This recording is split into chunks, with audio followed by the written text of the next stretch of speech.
स्वाध्यायः परमः doctor Baba Saheb Ambedkar open university.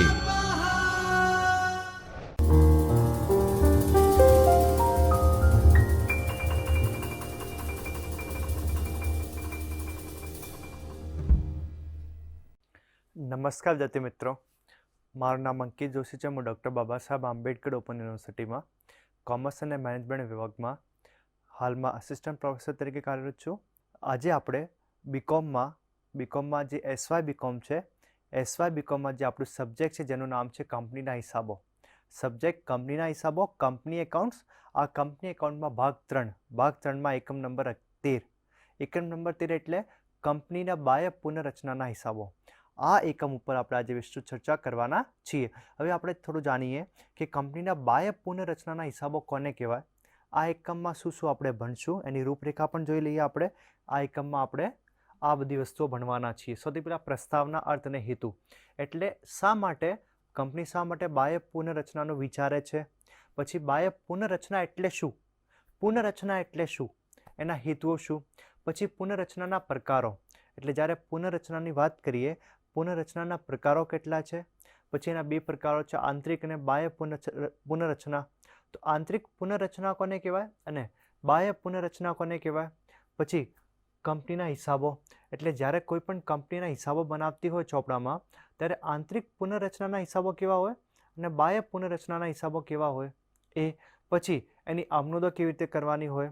પછી એક આંતરિક પુનઃરચના થયા પછી, બાહ્ય પુનઃરચના થયા પછી એના ચોપડા જ્યારે બનાવવામાં આવે તો અવનોધ શું થશે, પાકું સરળ કેવી રીતે બનશે. પછી એમાં ખાસ મુદ્દા એટલે કે પ્રેફરન્સ શેર પર બાકી ડિવિડન્ડ હોય, પછી પ્રેફરન્સ શેર ફાળે આવતી ખોટ હોય.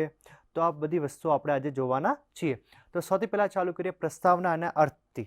તો પુનઃરચનાનો હેતુ પાછલા વર્ષની ખોટને કારણે જે મૂડી અછત થાય ને, કોઈ પણ કંપની શા માટે પુનઃરચના કરવાનું વિચારે છે. કોઈ પણ કંપની પુનઃરચના માટે જાય છે કેમ. તો સૌથી પહેલો અગત્યનો મુદ્દો છે કે જ્યારે કોઈ પણ કંપની પાછલા વર્ષમાં ખોટ કરતી હોય. આપણે જોયું કે હવે 2024 ચાલે છે, 2023માં કોઈએ નુકસાન કર્યું કંપનીએ, 2022માં કર્યો, 21માં કર્યો હોય. એટલે પાછલા વર્ષમાં ખોટ થઈ હોય, એ ખોટના હિસાબે કંપની ચાલી નથી શકતી. કંપનીને એટલી બધી ખોટ થઈ ગઈ હોય, એટલું બધું નુકસાન પામી ગયું હોય કે કંપની માંદી પડી ગઈ હોય, કંપની પાસે હવે પૈસાની અછત પડી ગઈ હોય. તો એ જે ખોટ છે, એ ખોટને કારણે કંપની જે મૂડીની અછત અનુભવે છે, તે કારણે મૂડીનું પુનઃરચના કરવાનો, નવી કંપની સ્થાપવાનો વિચારે છે. પુનઃરચના એટલે પુનઃરચનામાં પણ કેવી રીતે પુનઃરચના. તો પુનઃરચના એ કંપનીના આર્થિક આરોગ્યને સુધારવાનો એક સુંદર ઉપાય છે. આર્થિક આરોગ્ય એટલે કંપનીની જે ફાઇનાન્શિયલ નીડ છે, કંપનીની જે આર્થિક સ્થિતિ છે, આર્થિક સ્થિતિને સુધારવાનું. એટલે આર્થિક રીતે કેવી રીતે સદ્ધર થઈ શકે એના માટે. તો કંપનીની આર્થિક તબિયત દિન પ્રતિદિન બગડતી જતી હોય છે અને લોસ થતો જાય છે. તેવી માદી કંપનીને બેઠી કરવા એટલે ઊભી કરવા સંચાલકો પુનઃરચનાની યોજના ઘડી કાઢતા હોય છે. સંચાલકો શું કરે, પુનઃરચનાનો વિચારે છે. જેમ આપણે કોઈ પણ બીમાર થયો હોય તો ઓપરેશનના સ્વરૂપે એને બરોબર કરીએ ને, ડૉક્ટર એને મેડિકલ સુવિધા આપે છે. તો એના હિસાબે એને આરોગ્યથી એને જે રોગ થયો એ રોગ મટાડે છે, રોગ દૂર થાય છે એનાથી. તો એવી જ રીતે કોઈ પણ કંપનીમાં જ્યારે નુકસાન થાય ને, નુકસાન થવાથી એને આર્થિક સ્થિતિ ડૂબી જાય છે. તો આર્થિક સ્થિતિ ડૂબવાથી એ ભવિષ્યને સુધારી નથી શકતી. તો એના માટે એ પુનઃરચનાનો સિદ્ધાંત ઉપયોગમાં લે છે.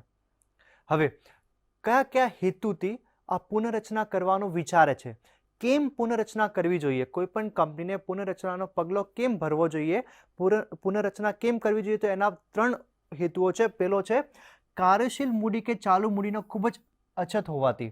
હવે આપણી કંપની ખોટ કરતી જતી હોય, આપણે મૂડીની અછત થતી હોય, તો પછી કંપની પૈસા ક્યાંથી લાવે. પૈસા એટલે કાર્યશીલ મૂડી ક્યાંથી લાવવાની, ચાલુ મૂડી ક્યાંથી લાવવાની. તો એ ચાલુ મૂડી જોઈએ આપણને. કંપનીને કાર્યશીલ મૂડી જોઈતી હોય તો એના માટે કંપનીની જે ખોટ હોય એ ખોટને પૂરી કરવા માટે કંપની પુનઃરચના માટે જાય છે. અને પુનઃરચનાનો સૌથી મુખ્ય હેતુ એ હોય કે આપણને કાર્યશીલ મૂડી મળતી રહે, ચાલુ મૂડી મળતી રહે કંપનીને. પછી કંપનીના ચાલુ શેર હોલ્ડર વધારાની નવી મૂડી આપી શકે એમ ના હોય. હવે ઘણી વખત આપણે જોયું હોય કે આપણે 10,000 શેર બહાર પાડ્યા હોય, 10,000 શેર ઉપર 50 રૂપિયા એના પાસેથી ભરપાઈ થયેલા હોય, 50 રૂપિયાની ભરપાઈ નથી થયેલી. 100 રૂપિયાનો શેર હોય અને 100 રૂપિયામાંથી શેર હોલ્ડરે 50 રૂપિયાની ભરપાઈ કરી હોય, 50 ભરપાઈ કરવાની બાકી હોય, તો આપણે એના પાસે 50 મંગાવી શકીએ ને. 100 ભરી દીધા હોય તો આપણે એના પાસે કેવી રીતે પૈસા મંગાવી શકીએ? 10,000 શેર હોય, બધા જ શેર હોલ્ડર પાસેથી 100 રૂપિયા લેવાના હોય અને 100 રૂપિયા લઈ લીધા હોય તો આપણે વધારાની મૂડી નથી મંગાવી શકતા. તો જ્યારે વધારાની મૂડી આપણને ના મળી શકે એ સંજોગમાં આપણે પુનઃરચનાનો વિચારીએ છીએ. ત્રીજું, આપણી કંપનીની પ્રતિષ્ઠા કે આબરૂ દાવ ઉપર લાગી હોય. જ્યારે આપણે ઘણા બધા લોકો માંગવાવાળા હોય, આપણી કંપનીની ખોટ થતી હોય અને બેંકવાળા રોજ સતત મેલ કરતો હોય કે મારે ઇન્ટરેસ્ટની ચૂકવણી કરો, વ્યાજની ચૂકવણી કરો, મૂડીની ચૂકવણી કરો, તો કંપનીની પ્રતિષ્ઠા અને ઇજ્જતનું શું થાય? કે તમે અત્યાર સુધી કંપનીને ના તો કંપનીના બેંકને ના એનો વ્યાજ ચૂકવ્યો છે, ના એની મૂડી ચૂકવી છે. તો એના હિસાબે પણ કે આ બધા હેતુઓના હિસાબે કંપની પુનઃરચનાનું વિચારે છે. એક તો એને કાર્યશીલ મૂડી અને ચાલુ મૂડી મળતી રહે ભવિષ્ય માટે. બીજું કે જે કંપનીના શેર હોલ્ડર છે ને એના પાસેથી નવી મૂડી ના મળી શકતી હોય તે સંજોગમાં. ત્રીજું, જ્યારે કંપનીની પ્રતિષ્ઠા દાવ ઉપર લાગી હોય, જ્યારે કંપનીને ઘણા બધા એના જે લેણદારો હોય એ પૈસા માંગતા હોય અને ના ચૂકવી શકતા હોય ત્યારે. એ ત્રણેય સંજોગોમાં. હવે આ પુનઃરચના આપણે જોઈ, પુનઃરચનાનો અર્થ જોયો. હવે આ પુનઃરચના છે, આ પુનઃરચના કેટલા પ્રકારની હોય? જ્યારે આપણે વાત કરીએ કે કંપનીની પુનઃરચના થઈ રહી છે, પુનઃરચના કયા પ્રકારમાં થઈ રહી છે, પુનઃરચનાના કેટલા પ્રકાર છે, કેટલા રૂપે પુનઃરચના થઈ શકે છે, તો મુખ્યત્વે કોઈ પણ કંપનીમાં બે રીતે આપણે પુનઃરચના કરી શકીએ. બે રીત છે પુનઃરચનાની, એટલે પુનઃરચનાના બે પ્રકાર છે. સૌથી પહેલો છે આંતરિક પુનઃરચના, એટલે અંદરો અંદર પોતાના જે ખોટ છે ને એને અવશોષી લે છે એવી રીતે. તો આંતરિક પુનઃરચના અને બાહ્ય પુનઃરચના. હવે જોઈએ આપણે આંતરિક પુનઃરચના અને બાહ્ય પુનઃરચના પણ કોને કહેવાય? તો મૂડી ઘટાડાની યોજના દ્વારા જ્યારે કંપનીની આર્થિક પરિસ્થિતિ સુધારવાની હોય, એટલે કંપનીની આર્થિક પરિસ્થિતિ એટલે જે કંઈ ખોટ થતી હોય, આપણને જે કંઈ નુકસાન થતું હોય ને એનાથી આપણે ઉપર આવવાની વાત છે. તો આર્થિક પરિસ્થિતિ સુધારવાની વાત છે. કઈ યોજનાથી? તો મૂડી ઘટાડાથી. ત્યારે કંપની યથાવત ચાલુ રાખવામાં આવે છે અને શેરહોલ્ડરોને ત્યાગ કરવાનું જણાવી મૂડી ઘટાડા ભંડોળ દ્વારા મિલકતોની માંડવડી કરી અને કંપનીને નવું સ્વરૂપ આપવામાં આવે છે. તો મૂડી ઘટાડો એટલે શું? તો જ્યારે પણ આર્થિક પરિસ્થિતિ સુધારવાની હોય તો મૂડી ઘટાડો એટલે કંપની ચાલુ રાખવાની, કંપની બંધ નથી કરવાની. કંપની ચાલુ રાખીને કંપનીના જે શેર હોલ્ડર હોય એને ત્યાગ કરવાનો કહેવામાં આવે છે. કે તમે માની લો કે તમારા 10,000ના શેર છે, 10,000ના શેર છે, એવી રીતે બધા લોકો પાસે એક શેર 100 રૂપિયાનો છે. હવે આપણને ખોટ થઈ ગઈ છે, એટલે તમે માની લો કે હવે 100 રૂપિયાનો શેર રહેતો નથી. તમે આ જે 100 રૂપિયાનો શેર છે એની જગ્યા તમે દાર્શનિક કિંમત 70 રૂપિયા સ્વીકારી લો, 50 રૂપિયા સ્વીકારી લો. એટલે શેર હોલ્ડર હોય એને થોડા પૈસા જતા કરવાનું કહે છે, ત્યાગ કરવાનું કહે છે. અને મૂડી ઘટાડા દ્વારા જે મિલકતો આપણી ખોટ હોય, ખોટ એટલે આપણી જે મિલકતો, અવાસ્તવિક મિલકતો, એને આના સ્વરૂપે માંડી વાળવામાં આવે છે અને કંપનીનું નવું સ્વરૂપ આપવામાં આવે છે. એટલે આપણે મૂડી ઘટાડાને પણ પુનઃરચનાના તરીકે ઓળખવામાં આવે છે.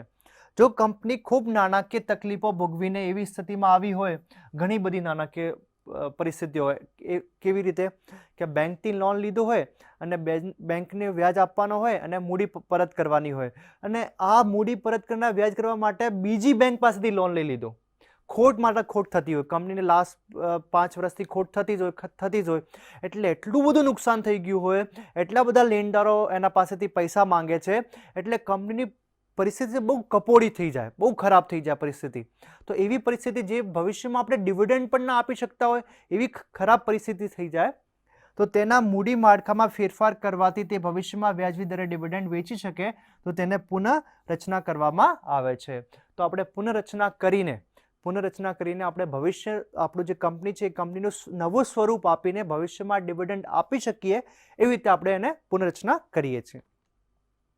હવે પુનઃરચનાના બે પ્રકાર છે જે આપણે જોઈ ચૂક્યા છે. પેલો આંતરિક પુનઃરચના, બીજું છે બાહ્ય પુનઃરચના. તો આપણે સૌથી પહેલા સમજીએ કે આંતરિક પુનઃરચના કોને કહેવાય, પછી આપણે જોઈએ કે બાહ્ય પુનઃરચના કોને કહેવાય. તો હવે આંતરિક પુનઃરચના. આંતરિક પુનઃરચના એટલે આંતરિક પુનઃરચના એક એવી વ્યવસ્થા છે જેમાં હયાત કંપની પોતાના જ નામે ધંધો ચાલુ રાખે છે. એટલે જે કંપની નાણાકીય રૂપે નબળી હોય, જે કંપનીની આર્થિક સ્થિતિ નબળી હોય, જે કંપની ખોટ કરતી હોય, સતત ખોટમાં ચાલતી હોય, એ કંપની પોતાના નામે જ ધંધો ચલાવે છે, પોતાના નામે જ ભવિષ્યમાં ધંધો ચલાવે છે, પરંતુ પોતાની મૂડીમાં ઘટાડો કરે છે, પોતાની મૂડીમાં ઘટાડા કરીને મૂડી ચલાવે છે, કંપનીને ચલાવે છે. તો મૂડી ઘટાડો કરીને પાછળી ખોટ લખી વાળે છે. મિલકતોની મિલકત વધુ પડતી હોય તો તેમાં ઘટાડો કરે છે, જેને મૂડી ઘટાડા રૂપે પણ કહેવામાં આવે છે. આંતરિક પુનઃરચના એટલે જ્યારે કંપનીને ખોટ થતી હોય એટલે અવાસ્તવિક મિલકતો વધતી હોય. અવાસ્તવિક મિલકતો વધતી હોય તો અવાસ્તવિક મિલકતો છે એને માંડી વાળવાની હોય. હવે કેવી રીતે માંડી વાળીશું? તો આપણી જે મૂડી છે એ મૂડીનું પ્રમાણ ઓછું કરી દઈશું, મૂડી ઓછી કરી દઈશું. મૂડીમાં ઘટાડો કરીને આપણી અવાસ્તવિક મિલકતોને માંડી વાળવાની, એટલે એને મૂડી ઘટાડો કહી શકાય. એને આંતરિક રૂપે એટલે અંદરો અંદર થતો હોય જ્યારે કંપની પોતામાં જ પોતાના જે અવાસ્તવિક મિલકતો છે એને માંડી વાળવા માટે પોતાના જે શેર હોલ્ડર છે એને ત્યાગ કરવાનો કહે છે. એના જે દાર્શનિક કિંમત છે ઓછી થઈ જાય છે, તો એને આપણે આંતરિક પુનઃરચના કહીએ, ઇન્ટરનલ રિકન્સ્ટ્રક્શન. અંદરો અંદર એટલે મૂડી ઓછી થઈ જાય, મૂડીનું પ્રમાણ ઓછું થઈ જાય. જ્યારે આપણે બાહ્ય પુનઃરચનાની વાત કરીએ તો બાહ્ય પુનઃરચના એટલે મુશ્કેલીઓ અનુભવતી કંપનીનું વિસર્જન કરવામાં આવે છે. વિસર્જન એટલે જે આપણી કંપની છે ને એ કંપની બંધ થઈ જાય છે, આ જ કંપની નવી કંપનીના સ્વરૂપે ઊભી થાય છે. આંતરિક પુનઃરચનામાં કોઈ પણ નવી કંપની ઊભી થતી નથી, એ કંપની ચાલતી રહે છે અને એ કંપનીના ખાલી મૂડીનો ઘટાડો થાય છે. જે એના શેરહોલ્ડર છે એના જે મૂડીનું પ્રમાણ છે બધાનું એ સરખે પ્રમાણમાં ઓછું થઈ જાય છે, મૂડી ઓછી થઈ જાય છે. અને બાહ્ય પુનઃરચનાની વાત કરીએ તો બાહ્ય પુનઃરચનામાં કંપનીનું વિસર્જન થાય છે અને તેનો ધંધો ખરીદી લેવામાં જુદા નામ સાથે શેરહોલ્ડરને અપાય છે. જેમ કે જે કંપની બહુ નબળી હોય છે, એની અવાસ્તવિક મિલકતો બહુ વધી ગઈ હોય છે, એ કંપની બંધ થઈ જાય છે અને આ જ કંપની નવા નામે ચાલુ કરવામાં આવે છે અને આ જે જૂની કંપની હોય એના શેરહોલ્ડરોને નવી કંપનીમાં શેર આપવામાં આવે છે એવી રીતે, અને જુદા નામથી ચાલુ કરવામાં આવે છે. તો તેમાં જુદા નામ સાથે એ શેરહોલ્ડરો વાળી નવી કંપની સ્થાપવામાં આવે છે અને બાહ્ય પુનઃરચનાનો ઉદ્દેશ્ય પાછળી ખોટને માંડી વાળીને પૂરતી કાર્યશીલ મૂડી પ્રાપ્ત કરવાનો હોય છે. એટલે આપણી જેટલા પણ ખોટ થયો, જેટલી પણ અવાસ્તવિક મિલકતો ઊભી થઈ હોય ને બધી જ માંડી વાળવાની, બધી જ પૂરી કરી દેવાની અને નવા સ્વરૂપે આપણે નવી કંપની જેમ ચાલુ કરવાનું હોય છે. મૂડી ઘટાડા સિવાયના બીજા પગલાં લેવાની પણ જરૂર હોય ત્યારે બાહ્ય પુનઃરચનાનું પગલું લેવામાં આવે છે. હવે આ બંનેમાંથી કયો પગલું સારો હોય એની વાત કરીએ તો બાહ્ય પુનઃરચના ક્યારે સારી હોય, બાહ્ય પુનઃરચના કંપનીને ક્યારે કરવી જોઈએ?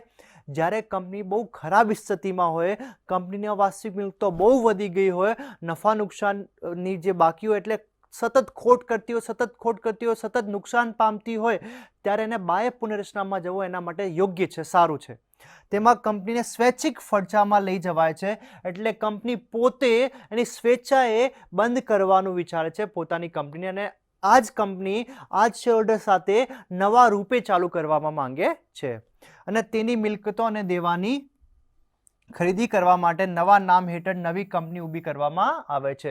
જે કંપની બંધ થશે એના બધા મિલકતો અને દેવા હવે નવી કંપની દ્વારા ખરીદવામાં આવશે અને નવી કંપની આ કંપનીની મિલકતો અને દેવાઓ લેશે. હવે જ્યારે પુનઃરચનાની વાત કરી, પુનઃરચનાના પ્રકાર આપણે જોયા. પુનઃરચનાના બે પ્રકાર કયા હતા?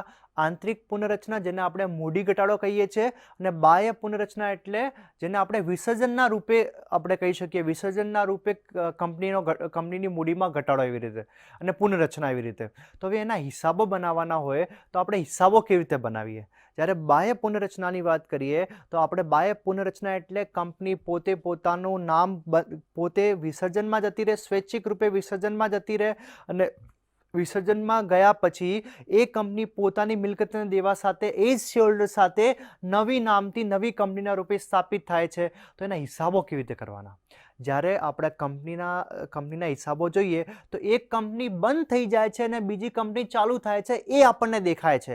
એટલે એક કંપની બંધ થવાની અને એ શેરહોલ્ડર સાથે બીજી કંપની ચાલુ થવાની. તો જ્યારે બીજી કંપની ચાલુ થશે એટલે એની મિલકતોને દેવાઓ ખરીદશે ત્યારે આમનોંધ શું થશે? કયા હિસાબો કરવાના? હિસાબો કેવી રીતે કરવાના? તો કંપની ધારા 2013માં જે હિસાબી ધોરણ છે, હિસાબી ધોરણ 14, જેમાં કેવી રીતે આપણે હિસાબી આમનોંધ આપીએ છીએ, હિસાબો રાખીએ છીએ એનું વર્ણન છે. તો આપણે એ જોઈએ. તો પુનઃરચનાના હિસાબો હિસાબી ધોરણ 14 મુજબ, એ જે હિસાબી ધોરણ 14 છે અને કંપની ધારા 2013ના મુજબ. તો પુનઃરચનામાં પણ જૂની કંપની બંધ થાય છે. પુનઃરચનામાં શું થાય છે? જૂની કંપની બંધ થાય છે અને નવી કંપની ઊભી થાય છે. બંધ થતી કંપની અને નવી ઊભી થતી કંપનીના ચોપડે આમનોંધ પસાર કરવાની હોય છે. હવે આપણને ખબર છે એક કંપની બંધ થાય છે, એ જ્યારે બંધ થાય છે તો બંધ થવાની પણ આપણે આમનોંધ પણ કરવી પડે છે અને ઘણા બધા ખાતાઓ બનાવવા પડે છે. અને જ્યારે નવી કંપનીની શરૂઆત કરીએ છીએ તો નવી કંપનીની શરૂઆતમાં પણ એમની આમનોંધ પણ કરવાની હોય છે અને એમાં પણ આપણે આમનોંધ કર્યા પછી ખાતાઓ બનાવવાના હોય છે અને ત્યાં પાકો સરવાયો પણ બનાવવું પડે છે, પસાર કરવાની હોય અને નવી કંપનીનો પાકો સરવાયો પણ બનાવવાનો હોય છે. જે બંધ થતી કંપની હોય એને તો ખાલી એના ફરજામાં જાય એટલે એમની આમનોંધ કરવાની હોય ફરજાની અને બધા ખાતાઓ બનાવવાના હોય. પછી બંધ થતી કંપનીના ચોપડે સંયોજન અને સમાવેશના પ્રમાણ રૂપે ચોપડા બનાવવામાં આવે છે. હવે આપણે ખબર છે કે જ્યારે વાત કરી કે બંધ થતી કંપની અને ચાલુ થતી કંપની બંને માટે આમનોંધ કરવાની, બંનેના ખાતા બનાવવાના અને નવી કંપનીનો પાકો સરવાયો બનાવવાનો. તો એ બનાવવા માટે કઈ વિધિથી બનાવવું, કેવી રીતે બનાવવાનો, કયા આમનોંધ કરવાની, કેવી રીતે આમનોંધ કરવાની? તો આમનોંધ આપણે કેવી રીતે કરવાની? તો જેમ આપણે સંયોજન અને સમાવેશના પ્રમાણમાં આમનોંધ કરતા હતા, સંયોજન અને સમાવેશમાં જ્યારે એક કંપની બંધ થઈને બીજી કંપનીમાં સંમિલિત થતી હતી, બંને કંપની બંધ થઈને એક નવી કંપની બનાવતી હતી, આમાં જેવી રીતે આપણે આમનોંધ કરતા હતા, જેવી રીતે આપણે ખાતાઓ બનાવતા હતા, એવી રીતે જ આપણે બાહ્ય પુનઃરચનાના હિસાબો હોય છે એમાં પણ એવી રીતે જ ખાતાઓ બનાવવાના હોય છે, એવી રીતે જ આમનોંધ કરવાની હોય છે, જેમ સંયોજન અને સમાવેશમાં થતું હતું એમ જ. તો આમાં કેવી રીતે થતું હતું? સંયોજન અને સમાવેશમાં કેવી રીતે આપણે આમનોંધ કરતા હતા, કેવી રીતે ખાતા બનાવતા હતા, એવી જ રીતે બાહ્ય પુનઃરચનામાં આપણે બંધ થતી કંપની અને નવી કંપની બંનેમાં આપણે આમનોંધ અને હિસાબો કરવા પડે છે. તો સૌથી પહેલા શું કરશું? તો પ્રથમ ખરીદ કિંમતની ગણતરી. સૌથી પહેલા શું કરવાનો? પેલો પગથિયો કયો? તો જ્યારે આપણે બંધ થતી કંપની જ્યારે બંધ થાય છે કંપની અને નવી કંપની ચાલુ થાય છે તો બંને વચ્ચે ખરીદ કિંમતનું નિર્ધારણ કરવામાં આવે છે કે નવી કંપની જૂની કંપનીને કેટલામાં ખરીદશે, ખરીદ કિંમત. અને ખરીદ કિંમત કેવી રીતે નક્કી થાય છે? તો ખરીદ કિંમતમાં નવી કંપનીના જે શેર્સ હોય અને શેર્સ, પ્રેફરન્સ શેર્સ અને રોકડ એ કયા પ્રમાણમાં આપવામાં આવે છે જૂની કંપનીને, એને આપણે ખરીદ કિંમત કહીએ. ખરીદ કિંમત એટલે જૂની કંપનીના મિલકત અને દેવાઓ ખરીદવા માટે જે કેટલા પૈસા અપાય છે નવી કંપની દ્વારા એ આપણા માટે અવેજ એટલે ખરીદ કિંમત. ખરીદ કિંમત પછી બીજું પગથિયું કયો? તો ખરીદ કિંમત પછી આપણે ચોખ્ખી મિલકતની ગણતરી કરવાની. સૌથી પહેલા ખરીદ કિંમતની ગણતરી, ખરીદ કિંમતમાં પ્રેફરન્સ શેર, ઇક્વિટી શેર અને રોકડનો સમાવેશ થાય છે. પછી ચોખ્ખી મિલકત. ચોખ્ખી મિલકત ક્યાંથી કાઢવામાં આવે છે? તો આપણી જે જૂની કંપની બંધ થાય છે એ બંધ કંપનીના પાકા સરવાયામાં જેટલી મિલકતો હોય મિલકતોનો સરવાળો કરીએ તો આપણને કુલ મિલકતો મળે અને દેવા બાજુ આપણને બધી જેટલા પણ દેવા હોય દેવાનો સરવાળો કરતા આપણને કુલ દેવાઓ મળે. તો કુલ મિલકતો બાદ કરતા કુલ દેવાઓ આપણને ચોખ્ખી મિલકત મળે છે. તો એ બીજું પગથિયું. એ જૂની કંપની હોય જે બંધ થતી હોય, જે ફરજામાં જતી હોય ત્યાંથી આપણે ચોખ્ખી મિલકતની ગણતરી કરવામાં આવે છે. આ બે મુદ્દાઓ પત્યા પછી, આ બે પગથિયા પત્યા પછી ખરીદ કિંમતનું નિર્ધારણ અને ચોખ્ખી મિલકતની ગણતરી.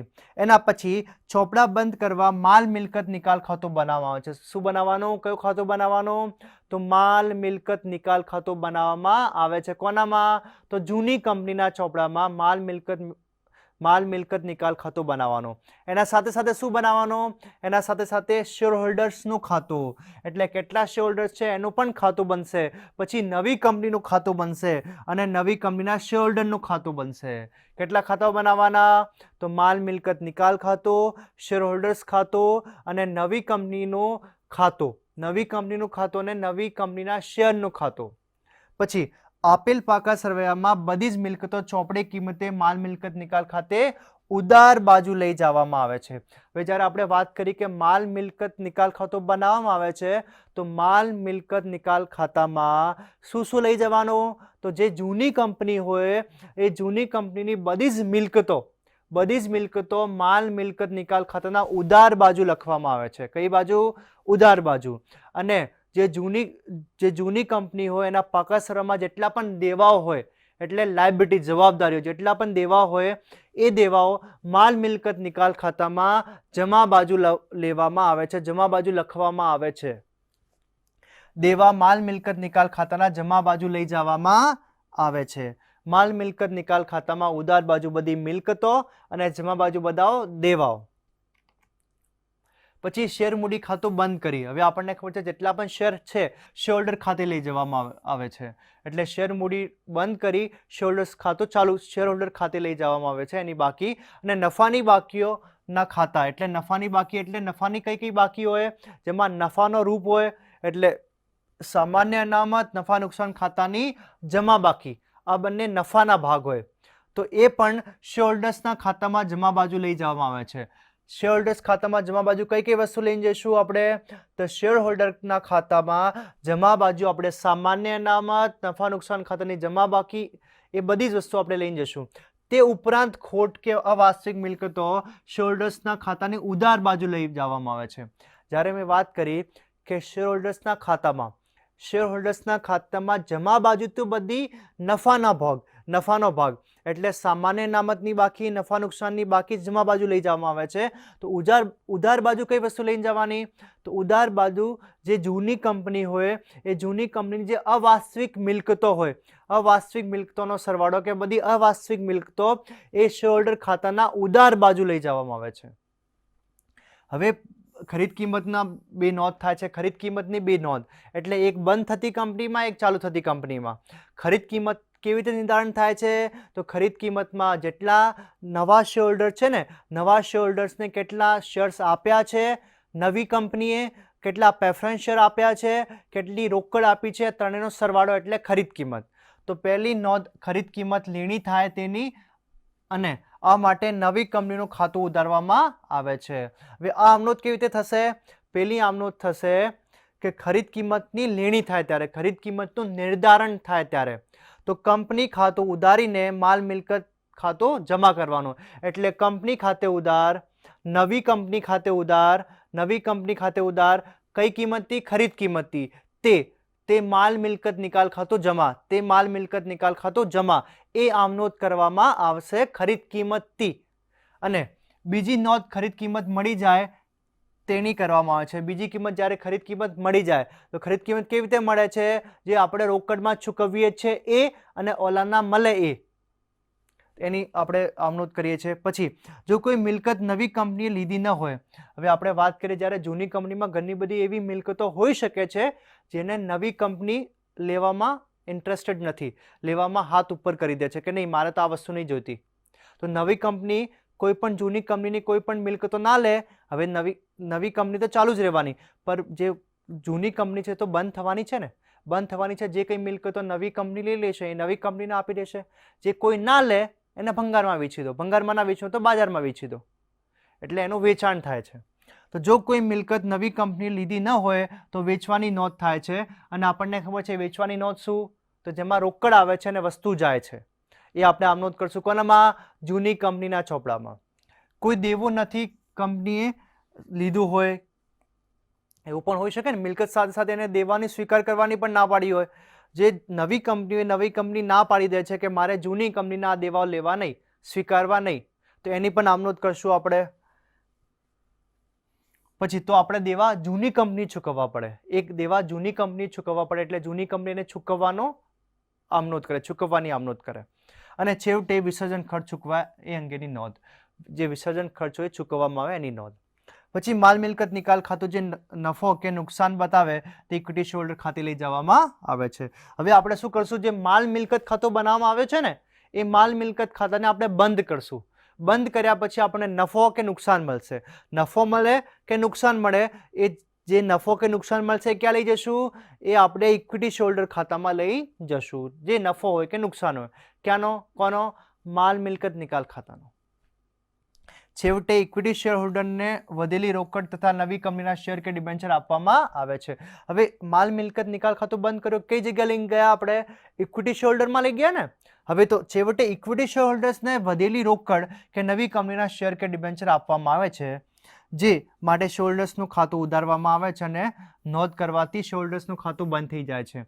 હવે આપણે શું કરશું, જે શેરહોલ્ડર્સ છે ને એ શેરહોલ્ડર્સને જેટલી પણ ડિબેન્ચર કે શેર્સ મળશે નવી કંપનીના, એનાથી શેરહોલ્ડર્સ ખાતું ઉધારવામાં આવે છે. ઉધારવાથી આપણને શેરહોલ્ડર્સ ખાતું બંધ કરી દેવામાં આવે છે.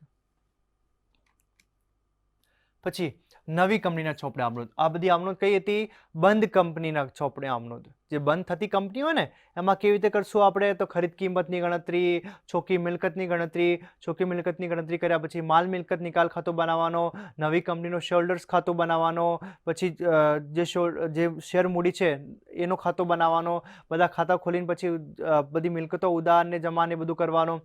હવે નવી કંપનીના ચોપડે કઈ કઈ આમનોંધ થશે એ આપણે જોઈએ. તો આ કંપનીના ચોપડે સામાન્ય રીતે નીચે મુજબની નોંધો થાય છે, આમનોંધ થશે. સૌથી પહેલા ધંધાનું ખરીદ ખાતું ખરીદ કિંમતથી ઉધારીને વેચનાર કંપનીના લિક્વિડેટર ખાતે જમા કરવામાં આવે છે. સૌથી પહેલી એન્ટ્રી કઈ, તો ધંધાનું ખરીદ ખાતું ખરીદ કિંમતથી, ધંધાનું ખરીદ ખાતું એટલે ખરીદ ખાતું, એટલે જે ખરીદ ખાતું ખરીદ કિંમતથી ઉધારીને વેચનાર કંપનીના લિક્વિડેટર ખાતે જમા કરવામાં આવે છે.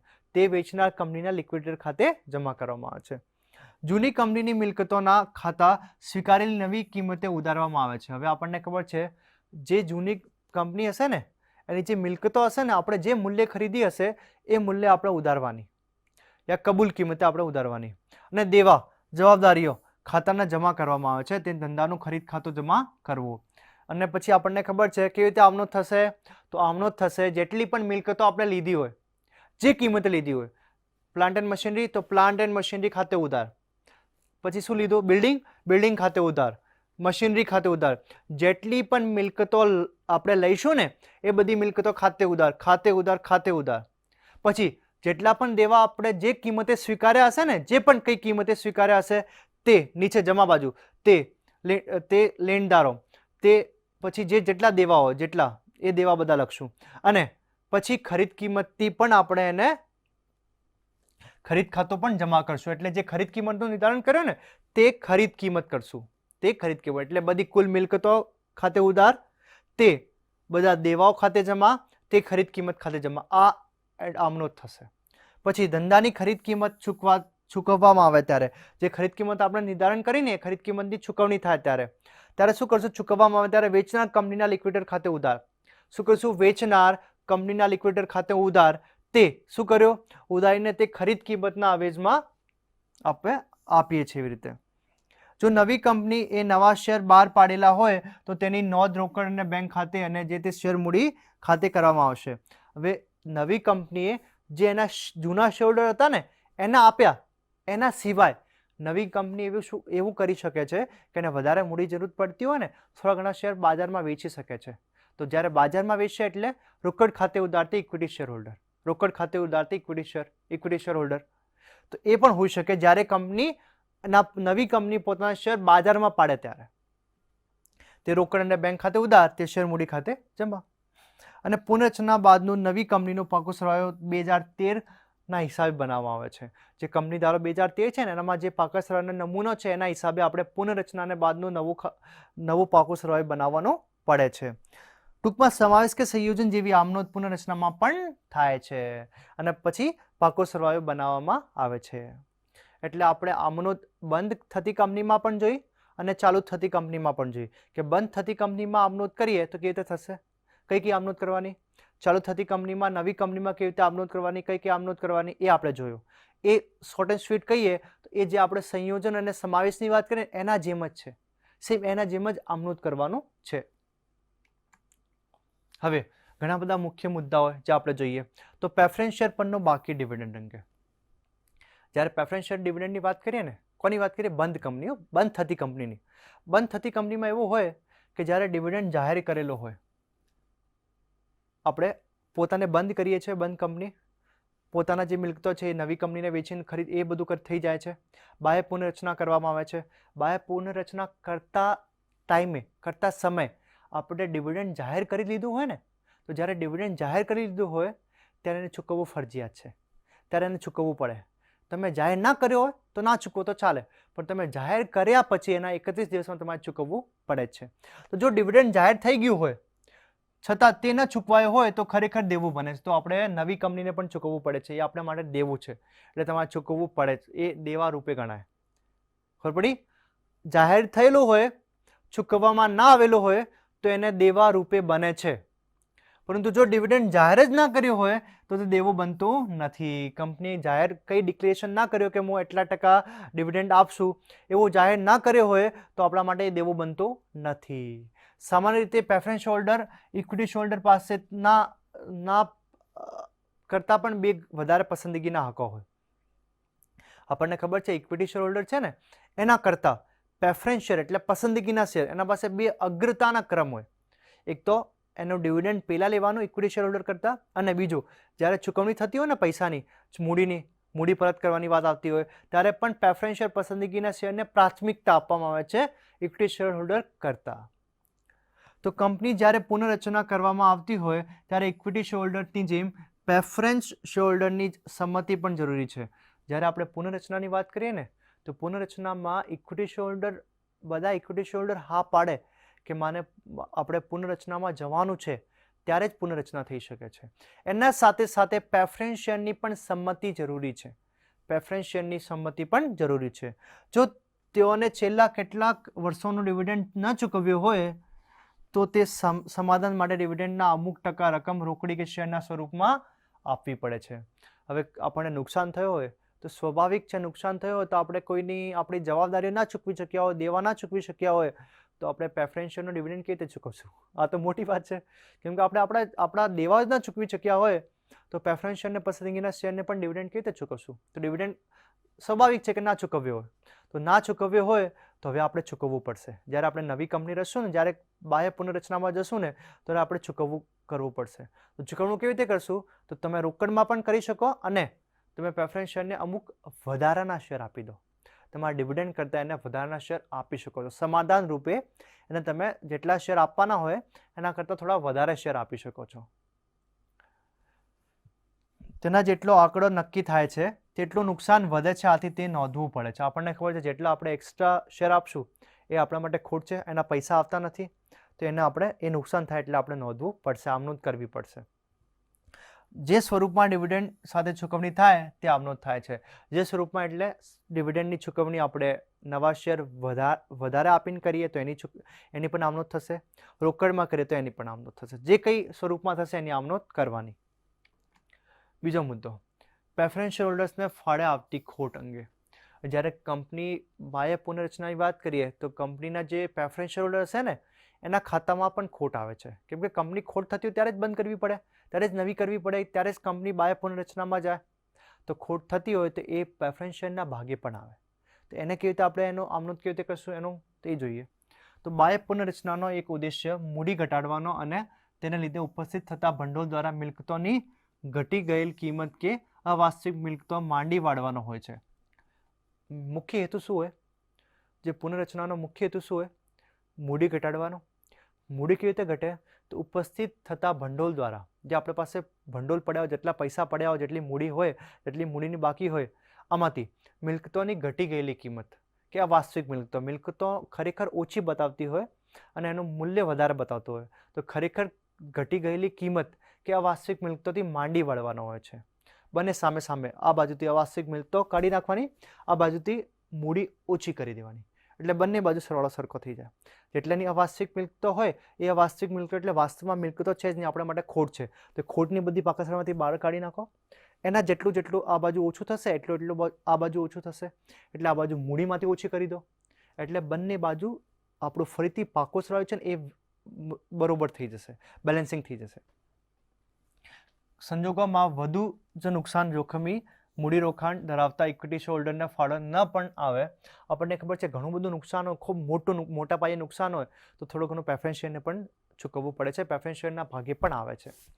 તો પ્રેફરન્સ શેર હોલ્ડર્સ લેણદારો અને ઇક્વિટી શેર હોલ્ડર ને ત્યાગ કે ભોગ આપવાનો જણાવવાનો હોય તે સહેમત પણ થાય છે. ઘણી બધી જગ્યા કંપની એવું કહે છે કે આપણે નુકસાનની ઘડી છે, આપણે ઘણું બધું નુકસાન થઈ ગયું છે, હવે એક દુઃખદ ઘડીમાં તમે પણ સાથ આપો, એટલે પ્રેફરન્સ હોલ્ડરને પણ કહે કે તમે પણ થોડો ત્યાગ કરો, તમે પણ થોડા જેટલા શેર છે એ શેરમાંથી થોડી મૂડી ઓછી કરો, એવી રીતે. તો એ બધા સંમત થાય છે, એના પછી આ વસ્તુ થાય છે. બધા પ્રેફરન્સ હોલ્ડર લેણદારો બધા કહે કે નહીં મારે 20,000 લેવા છે, મને 15 આપી દીધું, બધા સંમત થઈ જાય છે, કેમ કે એવી ખરાબી સ્થિતિ હોય એ ખરાબી સ્થિતિ કંપનીને બહાર લાવવા માટે. પ્રેફરન્સ હોલ્ડર્સને ફાળો કેટલું નુકસાન આવે તે તેની સ્પષ્ટ વિગતો પ્રશ્નમાં ઘણીવાર નથી આપેલી હોતી, કે કેવી રીતે કેટલું પર્સન્ટ, કે ઇક્વિટી શેર તો ખબર હોય કે આપણને માલિક છે એટલે એને નુકસાન ભોગવવું જ પડે, પ્રેફરન્સ શેરને કેટલું ભોગવવું પડશે, કેવી રીતે ભોગવવું પડશે એ પ્રશ્નમાં સ્પષ્ટ નથી હોતો. અને આવા પ્રસંગે નફો કે નુકસાન તેમને ફાળે કેટલું છે તે કેમ જાણવું? ઉત્તર સરળ છે કે બંધ થતી કંપનીના વિસર્જન પહેલાના પાકા સરળમાં પ્રેફરન્સ શેર મૂડી કેટલી છે એના ઉપર. પ્રેફરન્સ શેર મૂડીનો રેશિયો કેટલો છે, જે બંધ થતી કંપની હોય ને એમાં પ્રેફરન્સ શેરનો રેશિયો કેટલો છે કુલ મૂડીના અનુપાતમાં, એના હિસાબે. તો આવતી રકમ જો વધુ હોય તો તફાવત એ નફો છે, અને જો આપવામાં આવતી રકમ ઓછી હોય તો તફાવત એ નુકસાન છે. હવે એવું પણ હોઈ શકે ને, આપણે શું કર્યું કે ખોટ વેચી કાઢી, ખોટ પ્રેફરન્સ શેરના ભાગે આપી, તો નફો થશે ત્યારે પણ પ્રેફરન્સ શેરના ભાગે આપવો પડશે ને. જ્યારે આપણે ખોટ આપવાની વાત કરીએ ત્યારે પ્રેફરન્સ શેરને નફાના પણ હકદાર છે. તો જ્યારે ખોટ થતી હોય ત્યારે આ આમનોંધ કરવાની અને નફો થતો હોય ત્યારે આ આમનોંધ કરવાની. તો જોઈએ, જો તેઓ નુકસાન ભોગવવાના હોય ત્યારે, જ્યારે એ નુકસાન ભોગવતા હોય ત્યારે, તો પ્રેફરન્સ હોલ્ડર ખાતે ઉધાર તે માલ મિલકત નિકાલ ખાતે જમા. પ્રેફરન્સ હોલ્ડર ખાતે ઉધાર તે માલ મિલકત નિકાલ ખાતે જમા. જ્યારે નુકસાન હોય તો નુકસાનની રકમથી.